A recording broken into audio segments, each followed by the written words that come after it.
ng Thai Taba Bar. Ang nakaraan sa ang yaman ni Lola. Agad-agad, simula na! Ang mga sex bomb Amazonas napasabak sa matitinding hamon. Did good. Agad-agad! Huwag kang masyadong mahinhin! Ang hinhin mo! Kunin mo na yan!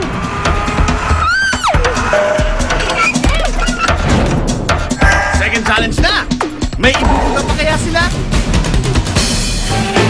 Ulan ng pera, ang yaman ni Lola. Kilalanin natin ang mga sex bomb dancers turn Amazonas na nangangahas maging caretaker ng kagubatan ni Lola Barbie. Si Sex Bomb Mia, ang ate ng mga sex bomb girls. Palaban at malakas daw ang loob niya pagdating sa anumang bagay. Mia Sampaguita, ang halimuyak ng kagubatan. Si Sex Bomb Joanna naman, Caviteña, at proud breadwinner ng kanyang pamilya. Ako si Joanna Jones, ang babaeng walang takot. Si Sex Bomb Danica naman, pinakamakulit sa grupo. Ako si Danica Gubatan, ang diyosa ng kakahuyan. Ang Sex Bomb Beauty na si Maika, isang kabalen at bunso naman sa 8 magkakapatid. Ako si May Kawayan, hindi sa Bulacan, kundi sa kagubatan. Half British at half Pinay naman, ang unstoppable na si Luis. Ako si Luis Balawis, pretty pero mabangis. Last but not the least, ang small but terrible na Cebuana na si Donna.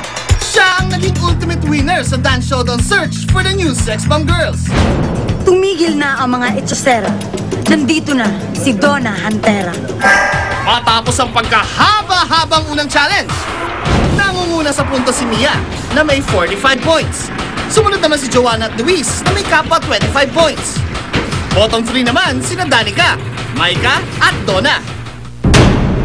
Ang second challenge ni Lola Barbie, ikakasana. Ito ang patagalan versus paiyakan challenge kung saan masusukat ang tapang at tatag ng mga girls. Isa itong endurance challenge with a twist. Bukod sa nakakangawit, ay kailangan nilang tiisin ang takot laban sa isang sorpresa ni Lola. Ang bayawak! Paalala lang! Kailangan nakausli ang mga ulo nyo dyan sa butas. Ang unang magbaba, may naghihintay na sorpresa kay Bogart.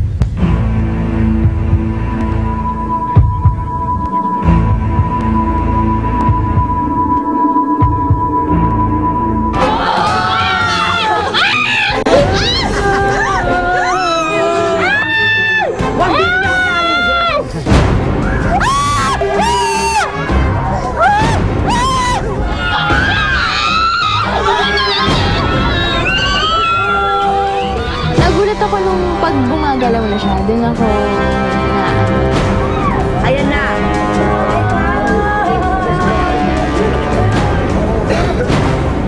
Natakot din ako kasi takot ako sa mga ganun eh. Basta kahit anong reptiles, takot talaga ako. At ang mga girls ay bibigyan ng 50 points sa pagsisimula ng challenge.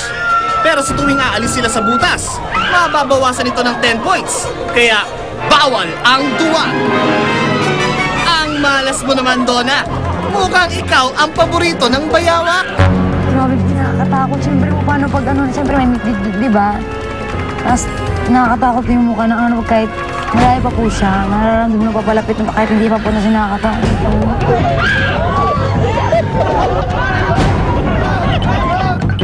Ay nako, Donna. Dahil ikaw ang unang umalis sa butas sa first round, may parusang naghihintay para sa'yo. Yaman ni Lola. Sa aming pagbabalik, ano kaya ang ginawa ng bayawak sa kanila? Si Donna naman, haharapin na ang kanyang parusa. Abangan!